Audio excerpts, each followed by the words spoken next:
ఆపదలో ఉన్నవారికి సహాయం చేయడంలో ఎప్పుడూ ముందుండే సినీ నటుడు, మానవతావాది సోనూ సూద్ మరోసారి ఉదారతను చాటుకున్నారు. పశ్చిమాసియాలో నెలకొన్న ఉద్రిక్త పరిస్థితుల కారణంగా దుబాయ్లో చిక్కున్న ప్రయాణికుల కోసం అండగా ఉంటానని ప్రకటించారు. ఆ ప్రయాణికులకు ఉచిత వసతి కల్పిస్తామని ఎక్స్ వేదికగా తెలియజేశారు. ఎలాంటి షరతులు లేవని, ఏ దేశస్తులైనా ఉచితంగా బస చేయవచ్చని చెప్పారు. ఇలాంటి సమయంలో మానవత్వం మాత్రమే ముఖ్యమని సోనూ సూద్ అన్నారు. ఇబ్బందుల్లో ఉన్నవారు తనకు ఇన్స్టాగ్రామ్ లో మెసేజ్ చేస్తే తన టీం వారిని సంప్రదిస్తోందన్నారు. 4 రోజుల పర్యటనకు భారత్కు వచ్చిన ఫిన్లాండ్ ప్రెసిడెంట్ అలెగ్జాండర్ స్టబ్ వరుస సమావేశాల్లో పాల్గొన్నారు. ఢిల్లీలోని హైదరాబాద్ హౌజ్లో జరిగిన ద్వైపాక్షిక సమావేశానికి ప్రధాని మోదీతో పాటు విదేశాంగ శాఖ అధికారులు హాజరయ్యారు. ఈ సందర్భంగా కీలక అంశాలపై ఇండియా, ఫిన్లాండ్ మధ్య circular economy, semiconductors, critical minerals, education, energy రంగాలకు సంబంధించి ఎంఓయూలు జరిగాయి. యూరోపియన్ యూనియన్, భారత్ మధ్య జరిగిన వాణిజ్య ఒప్పందం చారిత్రాత్మకమైనదని ప్రధాని మోదీ అలెగ్జాండర్ స్టబ్ కొనియాడారు. ప్రస్తుత పరిస్థితుల్లో ప్రపంచంలోని 2 ప్రధాన దౌత్య శక్తులైన భారత్, యూరప్ మధ్య సంబంధాలు స్వర్ణయుగంలోకి ప్రవేశిస్తున్నాయన్నారు ప్రధాని మోదీ. భారతదేశం, యూరోపియన్ యూనియన్ మధ్య స్వేచ్ఛ వాణిజ్య ఒప్పందం జరిగిందన్నారు. ఈ ఒప్పందం భారత్, ఫిన్లాండ్ మధ్య వాణిజ్యం, పెట్టుబడి, సాంకేతిక సహకారాన్ని మరింత బలోపేతం చేస్తుందన్నారు.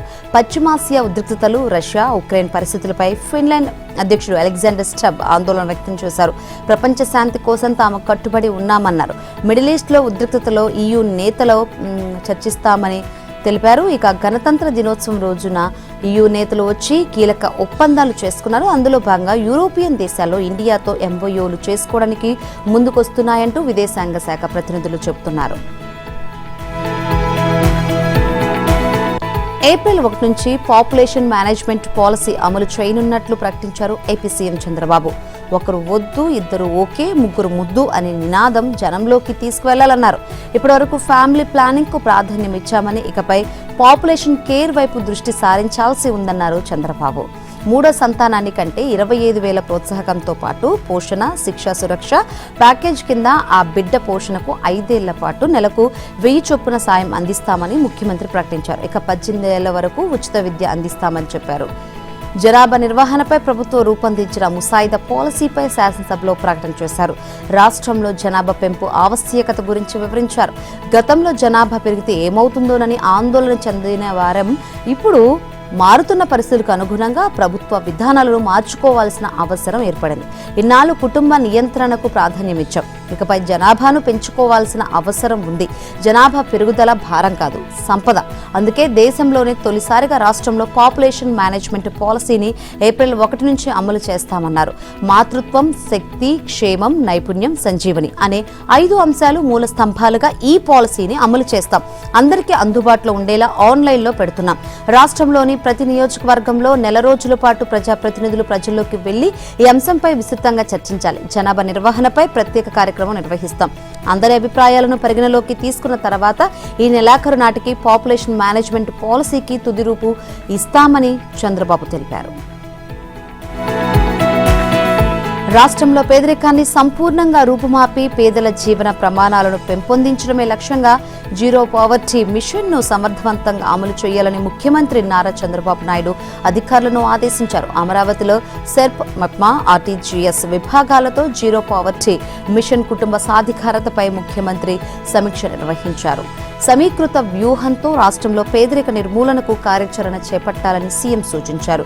గ్రామీణ, పట్టణ ప్రాంతాల్లో మహిళా స్వయం సహాయ సంఘాల సంస్థలు సెర్ప్, మెప్మా, RTGS వ్యవస్థలను సమన్వయం చేస్తూ జీరో పావర్టీ మిషన్ ముందుకు తీసుకువెళ్లాలని ముఖ్యమంత్రి స్పష్టం చేశారు. SHGలకు సంబంధించి ఈ వ్యవస్థల నెట్వర్క్ ద్వారా 1.3 కోట్ల కుటుంబాల ఆదాయం పెరిగేలా చర్యలు తీసుకోవాలని సూచించారు. ఈ అంశంపై వివిధ దేశాలు, రాష్ట్రాల్లో అమలవుతున్న అత్యుత్తమ పేదరిక నిర్మూలన విధానాలను అధ్యయనం చేయాలని ముఖ్యమంత్రి పేర్కొన్నారు.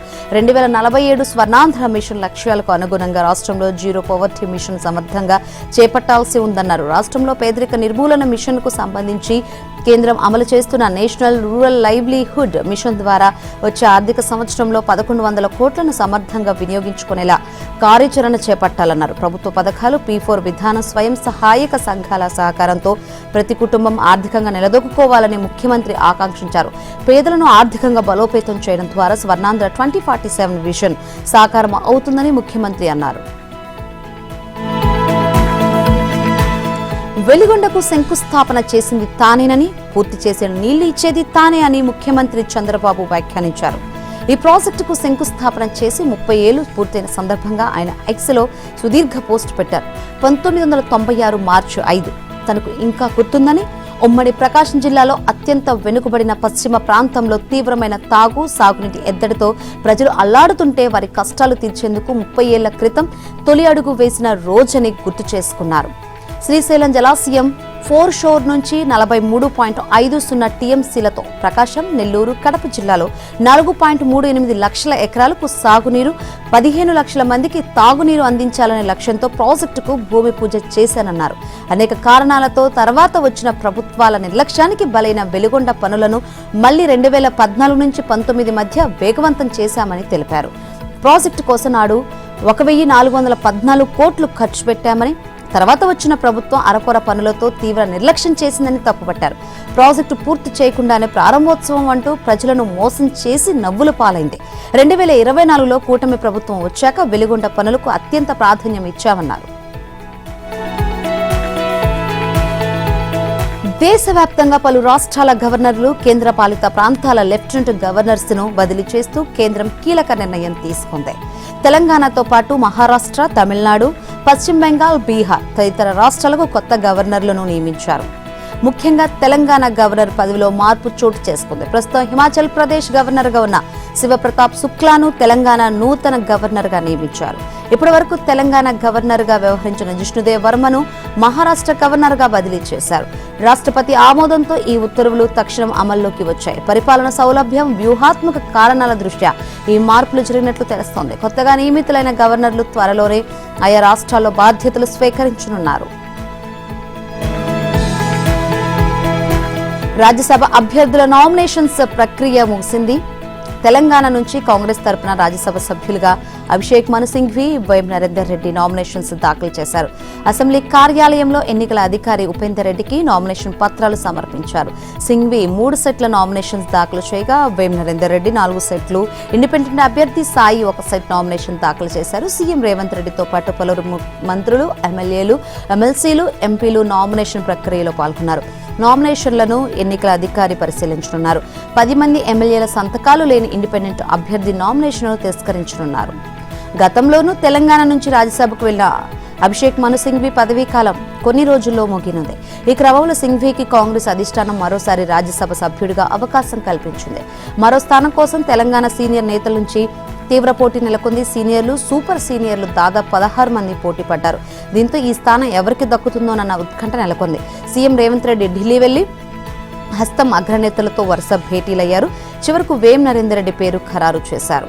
తెలంగాణ తరపున రాజ్యసభకు రెండోసారి వెళ్లడం అదృష్టంగా భావిస్తున్నట్లు అభిషేక్ సింఘ్వి తెలిపారు. కాంగ్రెస్ అధ్యక్షుడు ఖర్గే, అగ్రనేతలు సోనియా, రాహుల్, కేసీ వేణుగోపాల్కు సింఘ్వి ధన్యవాదాలు తెలిపారు. వేం నరేందర్ రెడ్డి రాజ్యసభకు నామినేషన్ వేయడాన్ని హర్షిస్తూ మహబూబాబాద్ జిల్లా కేంద్రంలో కాంగ్రెస్ నేతలు సంబరాలు చేసుకున్నారు. బాణసంచ కాల్చి స్వీట్స్ పంచుకున్నారు. రాజ్యసభ అభ్యర్థిగా తనకు అవకాశం కల్పించిన కాంగ్రెస్ అధిష్టానానికి వేం నరేందర్ రెడ్డి కృతజ్ఞతలు తెలిపారు. ప్రధాన ప్రతిపక్షం బీఆర్ఎస్ నుంచి రాజ్యసభకు ఎవరూ నామినేషన్లు దాఖలు చేయలేదు. దీంతో 2 స్థానాలను కాంగ్రెస్ ఏకగ్రీవం కానున్నాయి. అభిషేక్ సింఘ్వి ఎన్నికకు ఎలాంటి సమస్య లేకపోయినా రెండో స్థానానికి అవసరమైన మెజారిటీ కాంగ్రెస్ కు లేదు. దీంతో ఎంఐఎంపై ఆధారపడాల్సి ఉంది. ఏ ప్రాంతమైనా అభివృద్ధి చెందాలంటే ఆ ప్రాంతంలో ముందుగా రహదారుల అభివృద్ధి జరగాలి, రవాణా సౌకర్యం మెరుగుపడాలి. అప్పుడే ఆయా ప్రాంతాలు అభివృద్ధి పథంలో పయనిస్తాయి. ఇదే అంశాన్ని గుర్తించిన మంత్రి తుమ్మల నాగేశ్వరరావు ఖమ్మం జిల్లాలో రహదారుల నిర్మాణానికి పెద్దపీట వేశారు.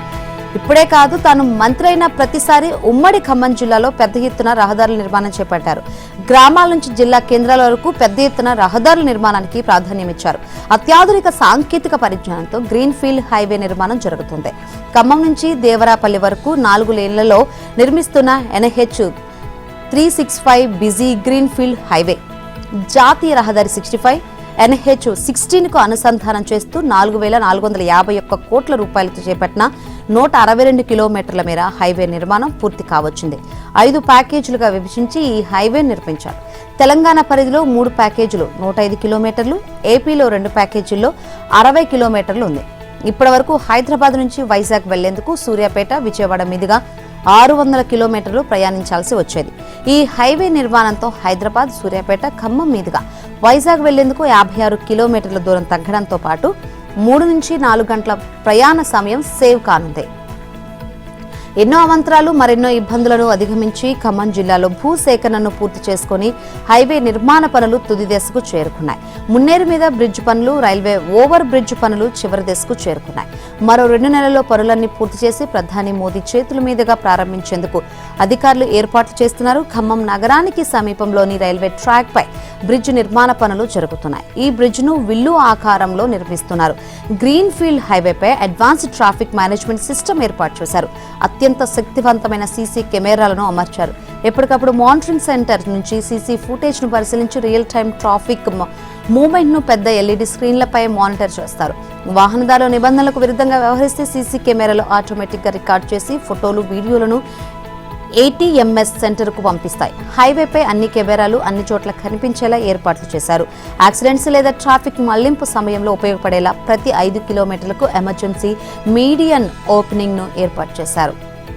ఇటు తెలంగాణ, అటు ఏపీలలో మొదటిసారి సీడ్ మ్యాక్సెస్ గ్రీన్ఫీల్డ్ హైవే నిర్మాణాన్ని చేపట్టారు. ఈ హైవే అందుబాటులోకి రానుండడంతో ఖమ్మం జిల్లా ప్రజలు సంతోషం వ్యక్తం చేస్తున్నారు. ఇకపై కేవలం 2.5-3 గంటల సమయంలో హైదరాబాద్ చేరుకోవచ్చు. అటు ఏపీలో ముఖ్య నగరాలకు సైతం అతి తక్కువ సమయంలోనే చేరుకోవచ్చని హర్షం వ్యక్తం చేస్తున్నారు. రోస్ట్ జంటను తెలంగాణ సీఎం రేవంత్ రెడ్డి ఆశీర్వదించారు. హైదరాబాద్ లోని విజయ్ దేవరకొండ ఇంటికి వెళ్లిన ముఖ్యమంత్రి నూతన దంపతులకు శుభాకాంక్షలు తెలిపారు. దీనికి సంబంధించిన ఫోటోలను విజయ్ దేవరకొండ ట్విట్టర్లో షేర్ చేశారు. తెలంగాణ ముఖ్యమంత్రి రేవంత్ రెడ్డి ఇంటికి వచ్చి ఆశీర్వదించడం తమ హృదయాన్ని కదిలించిందని విజయ్ దేవరకొండ పోస్ట్ చేశారు. తమపై ఆయన చూపించే ప్రేమ, ఆప్యాయతకు కృతజ్ఞతలు చెబుతూ ట్వీట్ చేశారు. ఈ పోస్ట్ సోషల్ మీడియాలో వైరల్ గా మారింది. టాలీవుడ్ లవ్ బర్డ్స్ విజయ్, రష్మిక గత నెల 26న వివాహ బంధంలోకి అడుగుపెట్టారు. రాజస్థాన్లోని ఉదయ్పూర్లో వీరిద్దరు పెళ్లి వేడుక గ్రాండ్ గా జరిగింది.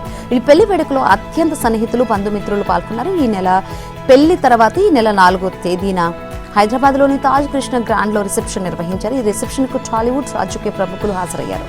ఆంధ్రప్రదేశ్ మహిళా కమిషన్ మాజీ చైర్మన్, సీనియర్ నాయకురాలు వాసిరెడ్డి పద్మ ఇంట్లో జరిగిన శుభకార్యానికి రాష్ట్ర విద్యా, ఐటీ శాఖల మంత్రి నారా లోకేష్ హాజరయ్యారు. విజయవాడలోని ఏ కన్వెన్షన్ సెంటర్ వేదికగా వాసిరెడ్డి పద్మ కుమార్తె వివాహ మహోత్సవం వైభవంగా జరిగింది. ఈ వివాహ వేడుకలకు చేసిన మంత్రి లోకేష్ నూతన వధూవరులను మేఘన, చక్రధారిలను ఆశీర్వదించారు. నూతన దంపతులకు పుష్పగుచ్చం అందించి వారికి శుభాకాంక్షలు తెలియజేశారు. వివాహానికి హాజరైన మంత్రిని వాసిరెడ్డి పద్మ, ఆమె కుటుంబ సభ్యులు సాదరంగా ఆహ్వానించారు. కార్యక్రమంలో మంత్రి లోకేష్ తో పాటు పలువురు టీడీపీ ముఖ్య నాయకులు, ప్రముఖులు పాల్గొని నూతన వధూవరులను ఆశీర్వదించారు. లోకేష్ రాకతో పెళ్లింట సందడి నెలకొంది.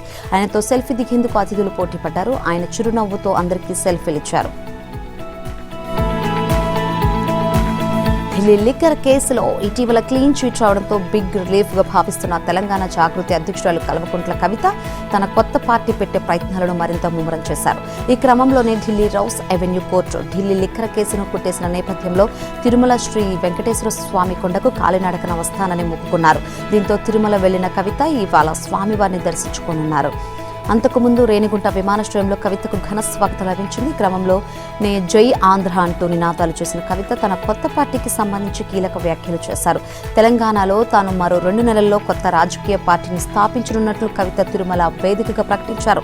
తెలంగాణ జాగృతి ఆధ్వర్యంలో కొత్త పార్టీని పెట్టేందుకు రెడీ అయినట్లు మరోసారి వెల్లడించారు. తన కుమారుడితో కలిసి అలిపిరి మెట్ల మార్గం నుంచి కాలినడకన తిరుమల కొండకు కవిత బయలుదేరారు. ఈ సందర్భంగా అలిపిరి వద్ద మీడియాతో మాట్లాడిన కవిత కులం, మతం, వర్గం అనే తేడాలు లేకుండా తెలంగాణ ప్రజలకు సేవ చేసి పార్టీని తెస్తామని తెలిపారు. తెలంగాణలో ప్రజల సమస్యలపై ప్రతిపక్ష పాత్ర పోషించి పోరాటం చేయడంలో బీఆర్ఎస్, బీజేపీలు తీవ్రంగా విఫలమయ్యాయని కవిత ఆరోపించారు. తమ కొత్త పార్టీ నినాదం తెలంగాణ ఫస్ట్ అని తెలిపారు. క్షేత్రస్థాయిలో ప్రజా సమస్యలను పరిష్కరించడమే తమ పార్టీ లక్ష్యమని తెలిపారు. ఆంధ్ర ప్రజలపై తమకు ఎలాంటి ద్వేషం లేదని తెలిపిన కవిత రాజకీయ ఆధిపత్యాన్ని తాము వ్యతిరేకించినట్లు గుర్తు చేశారు. రఘురామకృష్ణంరాజును కస్టోడియల్ టార్చర్ కేసులో కీలక పరిణామం జరిగింది. A7 IPS అధికారి సునీల్ నాయక్ ను విజయనగరం ఎస్పీ దామోదర్ ప్రశ్నించారు. అయితే విచారణ అధికారి ప్రశ్నకు అరకొరగా సమాధానం చెప్పినట్లు చెబుతున్నారు. హైకోర్టు ఆదేశాలతో ఈ నెల 9 వరకు సునీల్ నాయక్ ను ప్రశ్నించనున్నారు. ఇదే సమయంలో సునీల్ నాయక్ పై తీవ్రమైన చర్యలు తీసుకోవద్దని పోలీసులకు కోర్టు సూచించింది. మరోవైపు ఏపీ మద్యం కుంభకోణం కేసులో నిందితుడు ప్రణయ్ ప్రకాష్ కు ఈ నెల 13 వరకు రిమాండ్ విధించింది కోర్టు. అయితే దీంతో గుంటూరు జిల్లా జైలుకు తరలించారు. ఏపీ లిక్కర్ కేసులో ప్రణయ్ ప్రకాష్ A52గా ఉన్నారు. తాడేపల్లిలోని మద్యం డబ్బుల డెన్కు ప్రణయ్ ప్రకాష్ కీపర్గా ఉన్నారు. ఇక ఈ కేసులో మరో కీలక పరిణామం జరిగింది. నిందితుడు చాణక్య ఆస్తుల జప్తునకు ప్రభుత్వం ఆదేశాలు ఇచ్చింది. 8 కోట్ల విలువైన ఆస్తుల జప్తునకు అనుమతించింది. హైదరాబాద్ పరిసర ప్రాంతాల్లో 14 ప్రదేశాల్లోని 11.29 ఎకరాల స్థిరాస్తులు కొనుగోలు చేసినట్లు సెట్ గుర్తించింది. మద్యం కుంభకోణం కేసులో చాణక్య A8గా ఉన్నారు. హైదరాబాద్లోని టోలీ చౌకీలో అత్యంత విషాదకరమైన ఘటన చోటు చేసుకుంది. అల్ అస్నాత్ కాలనీలోని నిర్మాణంలో ఉన్న భవనం 5 అంతస్తులు దగ్గర ఏర్పాటు చేసిన గోవా కర్రలు ఒక్కసారిగా కుప్పకూలాయి. దాంతో ఆ కర్రలపై ఉన్న భవన నిర్మాణ కార్మికులు ప్రమాదశాత్తు కింద పడిపోయారు. ఈ ప్రమాదంలో 2 కార్మికులు అక్కడికక్కడే మృతి చెందగా తీవ్రంగా గాయపడిన మరో 3 కార్మికుల పరిస్థితి విషమంగా ఉన్నట్లు తెలుస్తుంది. కర్రల కింద పడి గాయాలు కావడంతో పాటు వారికి ఊపిరాడక అపస్మారక స్థితిలోకి వెళ్లారు. దీంతో మృతుల సంఖ్య మరింతగా పెరిగే అవకాశం ఉన్నట్లు తెలుస్తోంది. ఇక ప్రమాదం జరిగిన వెంటనే తోటి కార్మికులు స్థానిక పోలీసులకు సమాచారం అందించారు. దీంతో పోలీసులు వెంటనే ఘటనా స్థలానికి చేరుకుని సహాయక చర్యలు చేపట్టారు. గాయపడిన వారిని చికిత్స నిమిత్తం సమీపంలోని ఆసుపత్రి తరలించారు. ప్రస్తుతం వారి పరిస్థితి ఆందోళనకరంగా ఉన్నట్లు తెలుస్తుంది. భవన నిర్మాణ సమయంలో కనీస రక్షణ చర్యలు తీసుకోకపోవడం వల్లనే ఈ ప్రమాదం జరిగిందని స్థానికులు ఆరోపిస్తున్నారు. ఈ ప్రమాదంలో శ్రీకాకుళం జిల్లాకు చెందిన తిరుపతిరావు, ఆదినారాయణ మృతి చెందినట్లు పోలీసులు తెలిపారు. అలాగే మరో 3 కార్మికులు గాయపడ్డారని చెప్పారు. ఇక ఈ ఘటనపై పోలీసులు కేసు నమోదు చేసి దర్యాప్తు చేపట్టారు. ఈ ప్రమాదానికి భవన యజమాని లేదా కాంట్రాక్టర్ నిర్లక్ష్యమే కారణమా అనే కోణంలో దర్యాప్తు చేస్తున్నామని పోలీసులు తెలిపారు. గతంలోనూ హైదరాబాద్లోని పలు చోట్ల భవన నిర్మాణ కార్యక్రమాల్లో ప్రమాదాలు జరిగాయి. ఇప్పటికైనా భవన నిర్మాణ కార్మికులు, యజమానులు అప్రమత్తమై ఇలాంటి ప్రమాదాలు మళ్లీ జరగకుండా తగు జాగ్రత్తలు తీసుకోవాలని పోలీసులు సూచిస్తున్నారు. మావోయిస్టు పార్టీలో మిగిలిన అగ్రనేతలతో పాటు ఇంకా రహస్య జీవితం గడుపుతున్న 70 మందికి పైగా మావోయిస్టులు రాష్ట్ర పోలీసులకు టచ్లోకి వచ్చినట్టు సమాచారం. ఈ నేపథ్యంలో 1-2 రోజుల్లో వీరి లొంగుబాటును డీజీపీ సమక్షంలో తెలంగాణ పోలీసు ఉన్నతాధికారులు అధికారికంగా ప్రకటించనున్నట్లు తెలుస్తుంది. అలాగే వారి నుంచి స్వాధీనం చేసుకున్న ఆయుధాల వివరాలను వెల్లడించనున్నట్లు సమాచారం. తాజాగా లొంగుబాటు పట్టిన వారిలో రాష్ట్ర డివిజన్ ఏరియా కమిటీ సభ్యులు, PLGA బెటాలియన్ల కమాండర్స్ ఉన్నట్లు సమాచారం. ఛత్తీస్గఢ్లో తెలంగాణ పోలీసుల వాంటెడ్ లిస్టులో ఉన్న రాష్ట్ర కమిటీ స్థాయి నేత ముప్పిడి సాంబే అలియాస్ వికాస్ తన దళాలతో లొంగిపోవడంతో మిగిలిన వారు తెలంగాణ పోలీసుల ముందు లొంగిపోయేందుకు ప్రాధాన్యం ఇచ్చినట్టు తెలుస్తోంది. మావోయిస్ట్ అగ్రనేత గణపతి ఆయన భార్య జోడే రత్నభాయి ఇప్పటికే రాష్ట్ర పోలీసుల అదుపులో ఉన్నారని, కేంద్ర హోం మంత్రి అమిత్ షా సమక్షంలో వారి లొంగుబాటు ఉండవచ్చని పెద్ద ఎత్తున ప్రచారం సాగుతుంది. ఇదిలా ఉండగా బుధవారం రాత్రి కేంద్ర హోంమంత్రిని CM Revanth Reddy, DGP Shivdhar Reddy, intelligence chief Vijay Kumar, ESIB chief Sumathi కలిసారు. ఈ క్రమంలో మావోయిస్టు అగ్రనేతల లొంగుబాటును ఆయా పోలీసులు చూపితే బాగుంటుందని కేంద్రం సూచిస్తున్నట్లు తెలుస్తోంది. బీహార్ రాజకీయాలు ఒకసారిగా దేశవ్యాప్తంగా చర్చనీయాంశంగా మారాయి. సీఎం నితీష్ కుమార్ సంచలన ప్రకటన చేశారు. ఆయన రాజ్యసభకు వెళ్లనున్నట్లు స్వయంగా వెల్లడించారు. ఈ విషయాన్ని ఆయనే స్వయంగా ఎక్స్ వేదికగా ధృవీకరించారు. ఇప్పటి వరకు తాను 3 సభల్లో సభ్యుడిగా ఉన్నానని, రాజ్యసభ సభ్యుడిగాను సేవలందించి 4 సభల క్లబ్లో చేరాలని కోరుకున్నట్లు తెలిపారు. నూతన బాధ్యతలు చేపట్టాక కూడా బీహార్తో తన బంధం ఇలాగే కొనసాగుతుందని హామీ ఇస్తున్నాను. కొత్త ప్రభుత్వానికి పూర్తి మద్దతు అందిస్తానని హామీ ఇచ్చారు. నితీష్ తాజా ప్రకటనతో బీహార్కు నూతన ముఖ్యమంత్రి ఎన్నిక అనివార్యం కానుంది. ఈ నేపథ్యంలో బీజేపీ నేతకే సీఎం పదవి బాధ్యతలు దక్కవచ్చని విశ్వసనీయ వర్గాలు తెలిపాయి. ఉప ముఖ్యమంత్రులు సామ్రాట్ చౌదరి, విజయ్ కుమార్ సిన్హా, రాష్ట్ర మంత్రి దిలీప్ జయస్వాల్, దిఘా ఎమ్మెల్యే సంజీవ్ చౌరాసియా వంటి వారి పేర్లు సీఎం రేసులో ప్రముఖంగా వినిపిస్తున్నాయి. కేంద్ర హోంశాఖ సహాయ మంత్రి నిత్యానంద్ రాయ్ కూడా సీఎం రేసులో ఉన్నట్లు సమాచారం. బీహార్లో గత ఏడాది నవంబర్లో అసెంబ్లీ ఎన్నికలు జరగగా బీజేపీ, జేడీయూ కూటమి తరపున నితీష్ కుమార్ రికార్డు స్థాయిలో 10వ ముఖ్యమంత్రి పీఠాన్ని అధిష్ఠించారు. అయితే దేశవ్యాప్తంగా 37 రాజ్యసభ స్థానాలకు మార్చి 16న ఎన్నికలు జరగనున్నాయి. ఈ నేపథ్యంలో హోంమంత్రి అమిత్ షా ఎన్డీఏ కూటమి నేతలతో కలిసి శాసనసభ కోటలోను రాజ్యసభకు నామినేషన్ను దాఖలు చేశారు. నితీష్ కుమార్ 2 దశాబ్దాల పాటు బీహార్ని అన్ని రంగాల్లో ముందుకు వెళ్లేలా పాలన అందించారని అమిత్ షా అన్నారు. జంగిల్ రాజ్ను అంతం చేశారని ప్రశంసించారు. తిరుమల పేరు వింటేనే ఓ ఆధ్యాత్మిక భావన భక్తుల మధ్యలో మెదులుతోంది. కలియుగ ప్రత్యక్ష దైవం శ్రీ వెంకటేశ్వర స్వామి కొలువై ఉన్న ఆ క్షేత్రాన్ని ఇలా వైకుంఠంగా భావిస్తారు. అలాంటి క్షేత్ర పవిత్రతకు భంగం వాటిల్లేలా, భక్తుల మనోభావాలు దెబ్బతినేలా కొంతమంది రీల్స్ చేసి సోషల్ మీడియాలో పోస్ట్ చేస్తున్నారు. నిబంధనలను బేఖాతరు చేస్తూ పాపులారిటీ కోసం ఇష్టానుసారం వీడియోలు చిత్రీకరిస్తున్నారు. ఇదో దైవక్షేత్రం అనే విషయాన్ని కూడా మర్చిపోతున్నారు.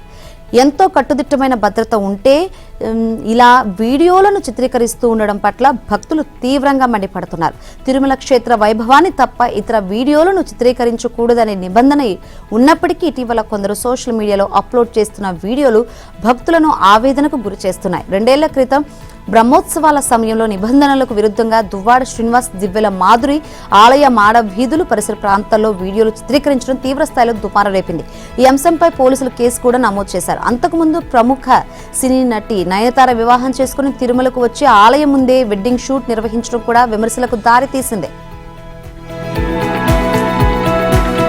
తమిళ నటుడు టీవీకే పార్టీ అధినేత విజయ్ సంగీత విడాకుల వేళ ఓ వీడియో నెట్టింట వైరల్ అవుతుంది. విజయ్, త్రిష ఒకే కారులో వివాహ ఫంక్షన్ కు వెళ్లారు.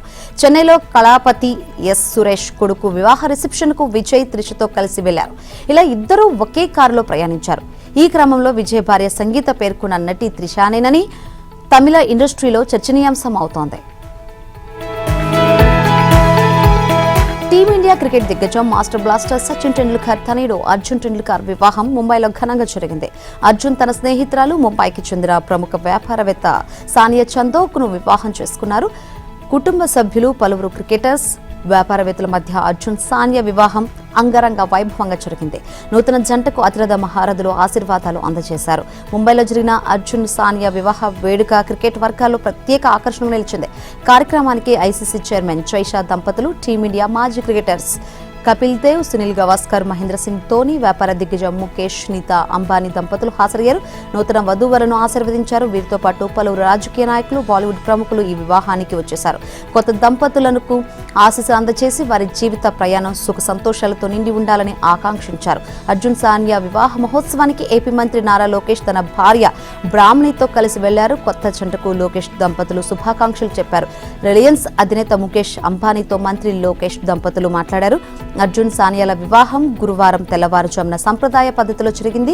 వివాహ వేడుక కోసం కొన్ని రోజులుగా పెద్ద ఎత్తున ఏర్పాట్లు చేశారు. సచిన్ కుమార్తె సారా టెండూల్కర్, సానియా ప్రాణ స్నేహితులు కావడం విశేషం. సానియా అర్జున్ కంటే వయసులో 1 ఏడాది పెద్దది. ఇక అర్జున్ టెండూల్కర్ ప్రస్తుతం దేశీయ క్రికెట్లో తన కెరీర్ ను కొనసాగిస్తున్నారు. క్రికెట్లో తనకంటూ ప్రత్యేక గుర్తింపు తెచ్చుకోవడమే లక్ష్యంగా కృషి చేస్తున్నారు. ముంబైలోని వాంఖడే స్టేడియం వేదికగా జరిగిన టీ20 వరల్డ్ కప్ 2026 రెండో సెమీఫైనల్లో పరుగుల వరద పారింది. ఆద్యంత ఉత్కంఠభరితంగా సాగిన ఈ హై స్కోరింగ్ సమరంలో ఇంగ్లాండ్పై భారత్ 7 పరుగుల తేడాతో విజయం సాధించి ఫైనల్లోకి ప్రవేశించింది. ఇంగ్లాండ్ బ్యాటర్కు జాకబ్ బెతేల్ వీరోచిత సెంచరీతో పోరాడినప్పటికీ ఆఖరి ఓవర్లలో రనౌట్ రూపంలో వెనుతిరగడంతో ఇంగ్లాండ్ ఆశలు ఆవిరయ్యాయి. 254 పరుగుల భారీ లక్ష్యంతో బరిలోకి దిగిన ఇంగ్లాండ్కు ఆరంభంలోనే ఎదురుదెబ్బ తగిలింది. Opener Phil Salt, captain Buttler, Harry Brook త్వరగానే పెవిలియన్ చేరారు. ఈ దశలో జాకబ్ బెతేల్ ఒంటరి పోరాటం చేశాడు. భారత బౌలర్లపై విరుచుకు పడుతూ కేవలం 48 బంతుల్లో 8 ఫోర్లు 7 సిక్సర్లతో 105 పరుగులు చేసి మ్యాచ్ను మలుపు తిప్పాడు. అతనికి విల్ జాక్స్ చక్కటి సహకారం అందించాడు. వీరిద్దరి దూకుడుతో ఒకానొక దశలో ఇంగ్లాండ్ గెలిచేలా కనిపించింది. అయితే ఆఖరి ఓవర్లలో ఇంగ్లాండ్ విజయానికి 30 పరుగులు అవసరం కాగా శివం దూబే బౌలింగ్ కుత్తికాడు. మొదటి బంతికే డేంజర్ మ్యాన్ బెతేల్ రనౌట్ కావడంతో మ్యాచ్ భారత్ వైపు తిరిగింది. జోఫ్రా ఆర్చర్ చివర్లో వరుసగా 3 సిక్సర్లు బాదినప్పటికీ అప్పటికి ఆలస్యం కావడంతో ఇంగ్లాండ్ 246 పరుగులకే పరిమితమైంది. మొత్తం మీద ఇంగ్లాండ్ నిర్ణీత 20 ఓవర్లలో 7 వికెట్లకు 246 పరుగులు చేసింది. భారత బౌలర్లలో హార్దిక్ పాండ్యా 2 వికెట్లు తీగా బూమ్రా, హర్షదీప్, అక్షర్, వరుణ్ తలో వికెట్ పడగొట్టారు. ఇక టీ20 వరల్డ్ కప్ ఫైనల్ మ్యాచ్లో టీమిండియా న్యూజిలాండ్తో అమీతుమీ తేల్చుకునుంది. ఈ టైటిల్ సమరం మార్చి 8న అహ్మదాబాద్లో జరగనుంది.